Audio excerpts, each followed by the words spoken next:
Evo Morales is on his way to Mexico. The former Bolivian president has been offered asylum there following his resignation, a resignation that's created a power vacuum in a country roiled by protests and political crisis. Turkey says it's begun deporting foreign jihadists back to their home countries. The move is sparking tensions with governments reluctant to take back citizens who went to join the Islamic State group.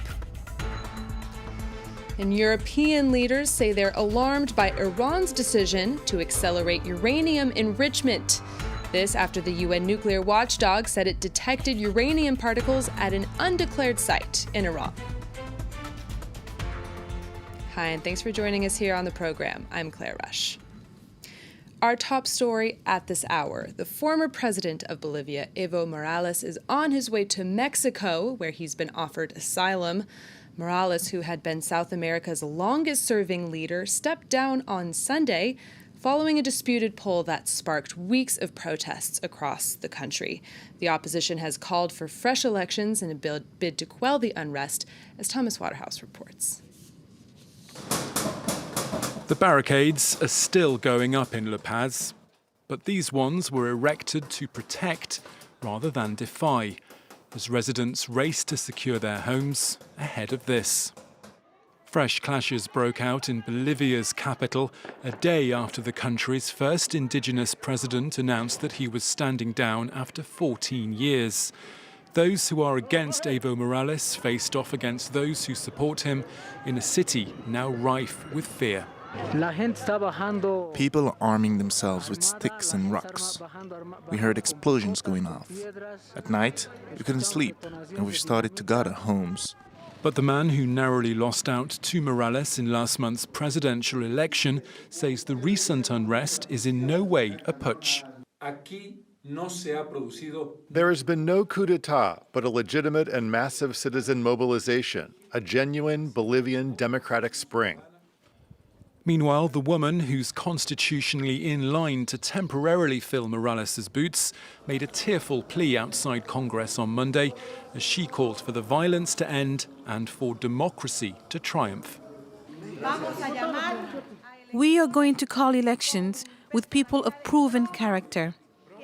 They will be the ones to carry out the electoral process, which reflects what they and all Bolivians want. Lawmakers will begin considering Morales' resignation and the process of picking an interim president this Tuesday. The longtime leader has tweeted that he's leaving for Mexico, where he's been granted asylum, but that he'll return soon and with more strength and energy. For more on this story, we spoke earlier to Michael Camilleri, an international lawyer. On the line from Washington, he explained how Evo Morales, Bolivia's first indigenous president, who was once hugely popular, fell out of favor with many Bolivians. Morales did a lot for Bolivia. He was, as was mentioned, the first indigenous president. Many Bolivians took a lot of pride in Morales assuming the presidency. He managed the economy of the country fairly effectively, helped bring a lot of people out of poverty. That was accompanied by a slow and steady concentration of power that created real concerns for the future of democracy in Bolivia. But if he had stepped down this year, as he had promised to do, I think he would have been remembered by history quite positively. Instead, he violated his pledge. He violated what the people of Bolivia decided in a constitutional referendum, and really orchestrated his own re-election to the point, it appears, of even holding this fraudulent election. So I think it's hard to understand that as anything other than a self-interested act. Staying in South America, Chile is also being rocked by anti-government marches. Demonstrators faced water cannons in the capital, Santiago, on Monday, as they protested against a plan by President Sebastián Piñera to draft a new constitution. The plan has been criticized by the opposition and even by some within Piñera's own ranks. Fraser Jackson reports. Despite the government's concessions, peaceful protests once again turned violent in Santiago. On Sunday, President Sebastián Piñera gave in to protest the demands for a redrafting of Chile's dictator-era constitution. The reworked draft would then be put to a public vote, But for the protesters wary of the political class, this didn't go far enough. They want the public to be a central part of the process. We are demanding a constitutional assembly because we want to participate in social change, not only be spectators and not only use democracy to choose the people who represent us. We want to be a part of the constitutional change. We want a constitutional assembly. We want society to participate in this transformation. Protesters want further protections of social rights to be enshrined in the new constitution, as well as an increase in citizen participation in the country. Piñera's opposition said the new proposal still didn't go far enough to include the public in the decision-making process.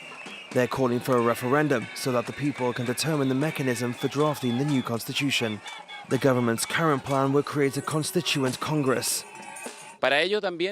We believe that the best way, the best formula, is to work on the base of a constituent congress. This congress will initially rely on wide participation from the public, and then the draft will be ratified by a plebiscite. Protesters have already gained significant ground on their demands. With the low levels of approval for Congress and the government, the people want to put their future in their own hands. Turkey says it's begun deporting foreign jihadists back to their countries of origin. The move has sparked tension between Ankara and governments that are reluctant to take back citizens who went to join the Islamic State group. Now, for more on this story, we crossed earlier to our correspondent Jasper Mortimer in Ankara. He told us more about Turkey's push to deport foreign fighters. Today, Turkey deported an American, a Dane, and a German. Later this week, it's going to deport another 9 Germans, 7 on Thursday, 2 more on Friday, 11 French, 2 Irish, and 2 more Danes. Turkey is said to have more than 700 foreign Islamic State members in its prisons. And it's only political analysts here in Turkey who point out that Ankara actually contributed to the problem by allowing would-be recruits to Islamic State to enter Turkey and cross the Turkish-Syrian border to go and join Islamic State. Emmanuel Macron of France has said France does not want to take these Islamic State people. They should be put on trial in Syria. How that can happen when Syria is in a civil war, he didn't explain. But France is accepting 11 IS members this week. The UK and Netherlands, however, have been stripping their IS nationals of their citizenships. The UK has revoked 100 IS nationals of their British citizenships. What will happen? Will Turkey sort of try and dump them at Heathrow Airport? Will the British put them on the next plane back to Turkey? Will they shuttle between the 2 countries until somebody agrees to let them in? We don't know. It's a grey area. The most powerful Shiite leader in Iraq has said he backs a UN plan to bring an end to the deadly anti-government protests that have paralyzed the country since last month. This as security forces continue their crackdown on the main protest sites in Baghdad. They've been closing in on Tahrir Square and have retaken 2 of the 3 bridges blocked by demonstrators. Now, protesters are trying to fight back. Our reporters went to meet them. Uniting their forces, protesters tried to pull down this huge block of concrete. This wall marks security forces' gains in the previous 24 hours. It commands access to one of Baghdad's main bridges. The police attacked us. They opened fire on us. A lot of people were wounded. Some died. Then they closed the road with these blocks. God willing, we will soon retake the bridge and occupy it. This man's optimism is short-lived as police start firing tear gas.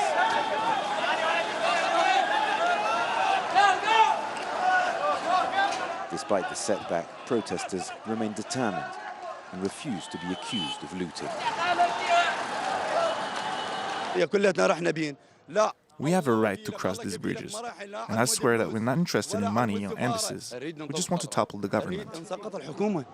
For the moment, protesters are still occupying a part of this bridge, Al Jumhuriyah. On the other side of the Tigris River is the Green Zone, Baghdad's most secure area. For most of the men around me, that's the ultimate goal, but for the moment, it's still out of reach. European leaders say they're concerned over Iran's decision to resume uranium enrichment.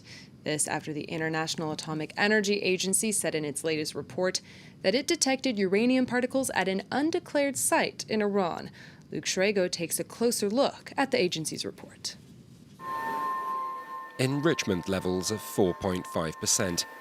Beyond the 3.67% Iran was authorized to reach by the nuclear deal it struck in 2015. Such are the findings of the International Atomic Energy Agency's latest quarterly report.